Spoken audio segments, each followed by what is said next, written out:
दिखाता है कि वो सियासत को लेके कितने संजीदा है। आज मैं इसी पे बात करूंगा आप लोगों से।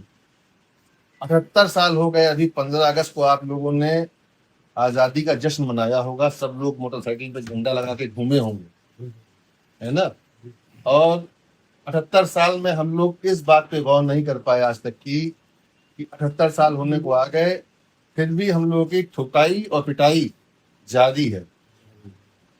इसकी वजह क्या है, ये हमको आपको सोचना पड़ेगा कि भाई हम लोग तो किसी के साथ चले जाते हैं, हर किसी के साथ देने को तैयार हैं, कोरोना हो गया तो कंधा देने को तैयार हैं, सबकी मट्टी कराने को तैयार हैं, सब कुछ करने को तैयार हैं, लेकिन उसके बावजूद भी हमारी ठुकाई और पिटाई जारी है 78 सालों बाद भी।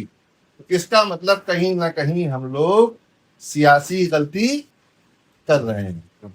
अब सियासी गलती क्या कर रहे हैं ये सोचिएगा। मैं आप लोगों को इसलिए बताना चाहता हूँ, ज्यादातर हमारे युवा साथी बैठे हैं, आप भाई बैठे हुए हैं, हमारे आजम भाई बैठे हुए हैं, पीछे बैठे हुए हैं, ज्यादातर युवा साथी बैठे हुए हैं।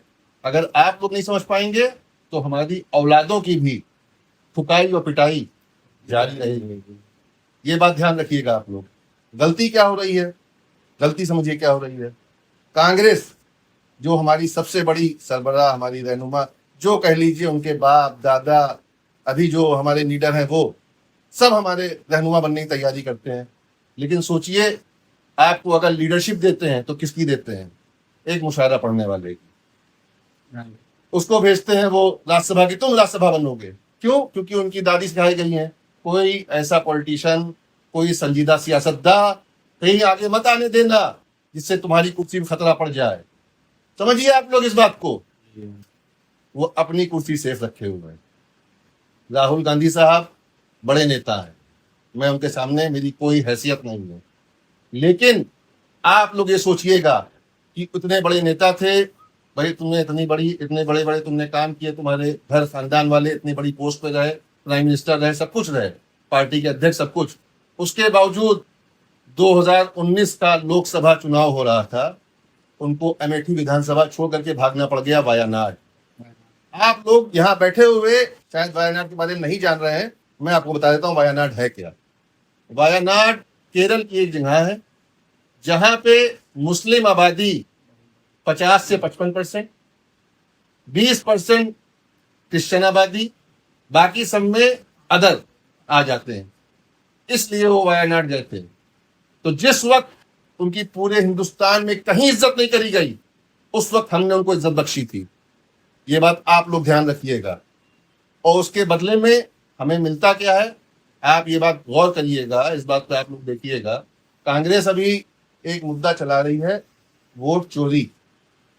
यही तो मुद्दा आप लोग सुन रहे होंगे, वोट चोरी हो रहा, वोट चोरी हो रहा, और जनता हमारे साथ जुड़े। राहुल गांधी का कहना है जनता हमारे साथ जुड़े क्योंकि वोट चोरी हो गया। यार वोट चोरी हो गया, अगर आप लोग सोचिए, तुम्हारा वोट चोरी हुआ, तुम्हारे 100 मेंबर ऑफ पार्लियामेंट बने, ठीक है। वोट चोरी नहीं होता तो हो सकता है तुम्हारे 200 मेंबर ऑफ पार्लियामेंट बन जाते, हम तो ना बनते ना। हमारा उसमें क्या फायदा हो रहा है? वोट चोरी हुआ, तुम्हारा नुकसान हुआ, हमारी कम्युनिटी का देखिए क्या फायदा हुआ। राहुल गांधी, कोई भी हमारा मुद्दा ऐसा है जिसपे वो खुल करके आते हैं। अभी आप देखिए 2 दिन पहले अभी असदुद्दीन ओवैसी एक मुद्दे पे बोल रहे थे, उस मुद्दे पे राहुल गांधी ने कुछ नहीं बोला। क्यों? क्योंकि वो उनका फेवर करते हैं उस मुद्दे का। कई एक जगहों पे राहुल गांधी खामोश हो जाते हैं। खामोशी जो होती है, जहां पे हमारा कुछ लगता है उनको कि बहुत लंबे वक्त में कहीं ऐसा ना हो कि इसका फायदा मुस्लिम समाज को मिल जाए, तो वो उस मुद्दों पे खामोश हो जाते हैं।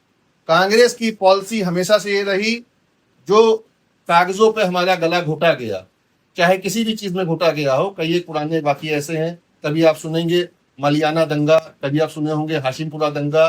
किसकी रिजीम में होता था, आप लोग पूछिएगा कभी किसी से तो आपको बताएंगे भैया सबसे ज्यादा तो गला अगर किसी ने घोटा हमारी कौम का तो वो कांग्रेस ने घोटा। तभी तो बीच में हम इनसे नाराज हुए। जब हम इनसे नाराज हुए तो अब ये समझ गए कि भैया ये नाराज हो गए, दोबारा पलट के हमारे पास नहीं आने वाले। तब इन्होंने क्या किया, इनके पास देखिए बताने वाले बहुत सारे लोग इनके पास बैठे होते हैं। तब इन्होंने कहा कि इनकी इतनी ठुकाई और पिटाई बीजेपी से करवा दो कि कराते हुए अपने आप हमारे पास आए, हमको जाना ना पड़े इनके पास मांगने के लिए। और आज के दिन में ज्यादातर लोग, आप लोग यहाँ क्योंकि नौजवान साथी बैठे हुए हैं, अगर इस बात को आप लोग नहीं समझ पाएंगे तो ये समझ लीजिए हम लोग की गुलामी और हमारे बच्चों की गुलामी कांग्रेस के लिए लिख दी गई है, क्योंकि उन्होंने ऐसा प्लान बनाया हुआ है जिससे हम लोग उभर नहीं पा रहे हैं। हम लोगों को इससे उभरना पड़ेगा, हम लोगों को सेल्फ डिपेंडेंट होना पड़ेगा। अब हम लोग ये सोचने पे आ जाएंगे कि हम लोग सेल्फ डिपेंडेंट कैसे होंगे। भाई हमारी आबादी, भाई साहब ने कहा 20% है, यही तो कहा, यही आप लोगों ने सुना भी होगा। मैं उसके साथ में एक बात और बोलता हूं, सियासत जो होती है वो आज देख के नहीं होती है, सियासत 20 साल बाद देख के होती है। राहुल गांधी साहब, कांग्रेस और ये सब जान रहे हैं 20 साल बाद क्या होना है, किसकी तादाद कितनी होनी है, कितना वोट हमको मिलना है, किसका वोट किसका कहाँ जाना है, सब उनको मालूम है। ये हम और आप गुमनामी में जी रहे हैं कि हम लोग अभी बहुत कमजोर हैं, अभी हम लोग को ठोका जा रहा है, पीटा जा रहा है।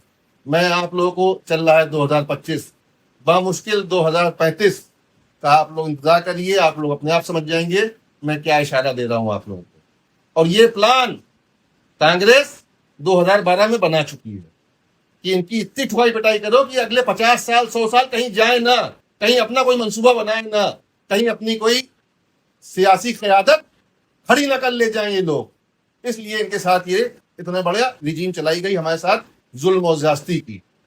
ये बात आप सब लोग को समझनी है, ठीक है। लेकिन इसके साथ देखिए, ये जो वक्त था ये वक्त तो गुजर जाएगा और गुजरने का टाइम समझ लीजिए बिल्कुल आ गया है इस घड़ी में। लेकिन अब आप लोगों को समझना है, खास तौर से नौजवान पीढ़ी को समझना है, अपने घर वालों को समझाना है कि अब हमको अपनी खुद की सियासी क़यादत खड़ी करनी है, हमको अपने लीडर्स के साथ जुड़ना है, हमको उनको अहमियत देनी